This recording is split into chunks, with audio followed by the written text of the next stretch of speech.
सास ने पढ़ी कक्षा 12वीं।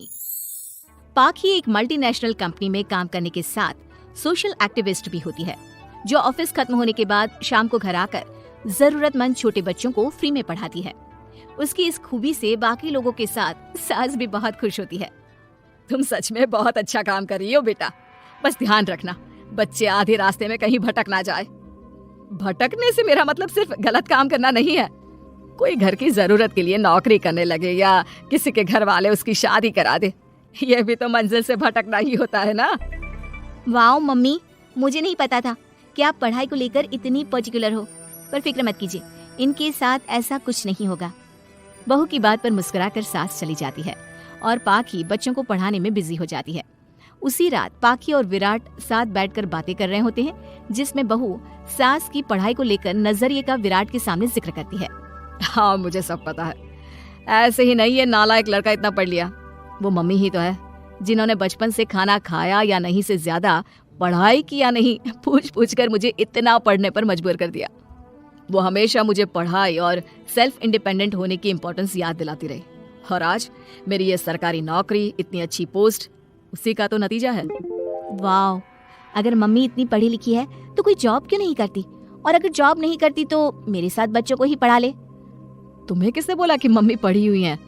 उन्होंने तो अपनी 12th क्लास भी पूरी नहीं की। उससे पहले ही नाना जी ने मम्मी की शादी करा दी।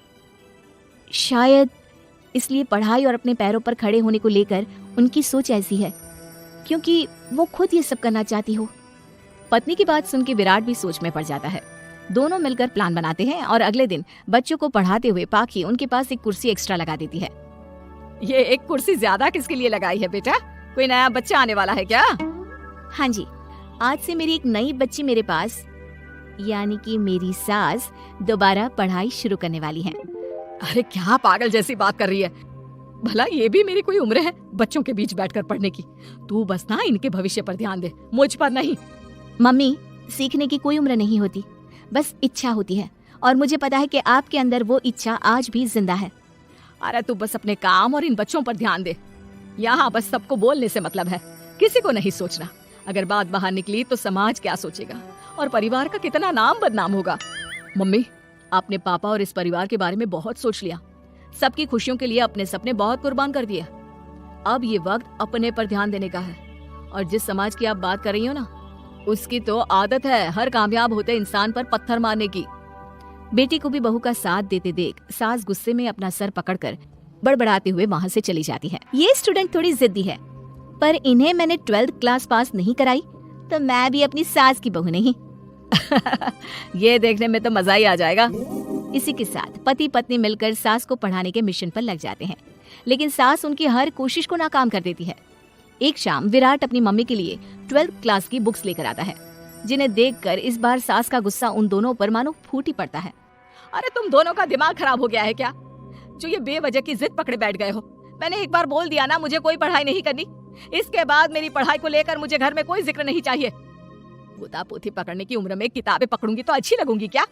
अरे परिवार का मजाक बन जाएगा। मम्मी, पोते पोती आप पढ़ने के बाद भी तो खिला सकती हो। और रही मजाक बनाने वाले लोगों की बात, तो उनके पास खुद का कोई सपना होता नहीं, इसलिए दूसरों की उड़ान रोकने की कोशिश करते रहते हैं। बस एक बार माँ, आप कोशिश तो करो। अगर अच्छा नहीं लगा तो हम दोबारा कभी नहीं बोलेंगे। बेटी की बात सुनकर माँ सोच में पड़ जाती है और ये सोचती है कि थोड़े दिन पढ़ लेती हूँ और उसके बाद पढ़ने में अच्छा नहीं लग रहा, ये बोलकर मना कर दूंगी। ऐसी प्लानिंग बनाकर वो पढ़ने के लिए तैयार हो जाती है। मौके का फायदा उठाकर तुरंत वे लोग सास का ओपन से 12th में एडमिशन करा देते हैं। मम्मी, आज से आपकी सारी जिम्मेदारी मेरी। अब तो आपका नाम टॉपर के लिस्ट में आने से कोई नहीं रोक सकता।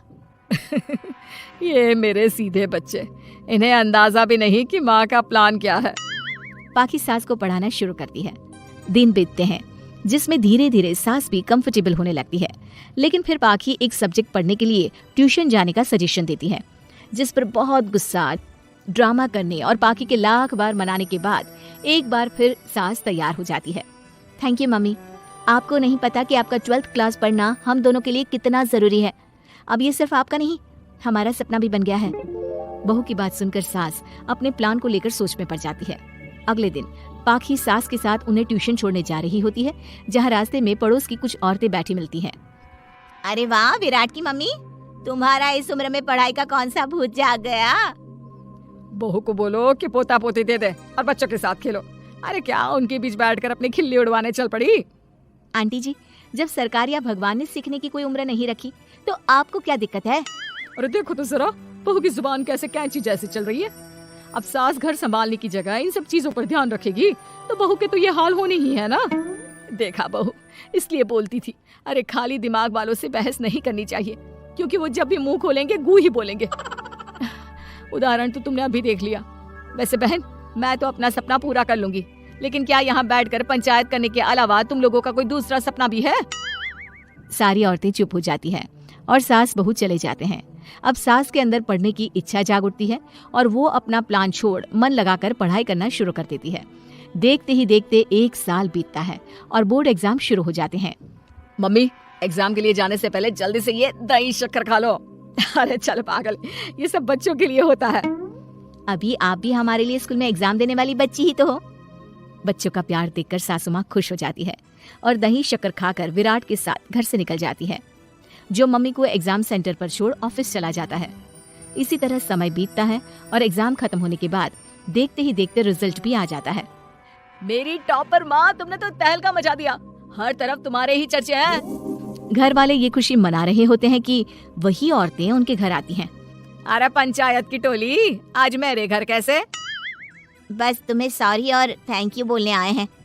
उस दिन तुम्हारी बातों और आज तुम्हारे काम ने हमें ये सिखाया कि सपने पूरे करने की कोई उम्र नहीं होती। इसलिए अब हम भी शादी, परिवार, बच्चे और न जाने कितनी वजहों से अधूरे छूटे सपनों को पूरा करेंगे बहन जी।